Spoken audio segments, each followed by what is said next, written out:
ঈদে মিলাদুন নবী এটা ইসলামের একটা বড় বিদআত। ইসলামের প্রথম 600 বছরে এই শব্দটাই আপনারা পাবেন না।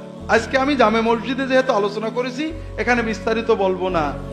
রাসূলুল্লাহ সাল্লাল্লাহু আলাইহি ওয়াসাল্লাম থেকে সাহাবীগণ 600 বছর সিরাতুন নবী, সাহাবী তাবী, চার ইমাম, আবু হানিফা, আমাদের আব্দুল কাদের জিলানী, কি বলে ইমাম গাজালি সহ সবাই, তারা কেউ মিলাদুন নবী পালন করেনি, সিরাতুন নবী পালন, উদযাপন, আলোচনা করেছেন, এবং সেটা সারা বছর এই জন্য রবিউল আউয়াল মাসে ঈদে মিলাদুন নবী পালন করাটা ইসলামে প্রবেশ করেছে রাসূলুল্লাহ সাল্লাল্লাহু আলাইহি ওয়াসাল্লামের ওফাতের 600 বছর পরে।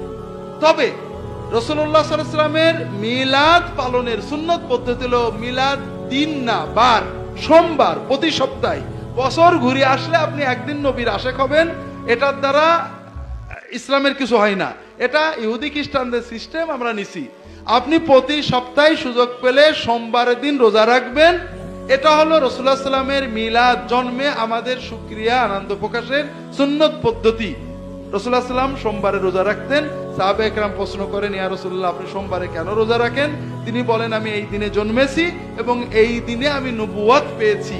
অন্য হাদিসে আসছে নবীজি সোমবারে হিজরতও করেছেন, সোমবারে মদিনায় পৌঁছেছেন। আমরা জানি সোমবারে তার মৃত্যুও বটে। এই জন্য সোমবারে রোজা রাখা একটা সুন্নত আমল, এটা আপনারা পালন করবেন। এটাতে অনেক বরকত।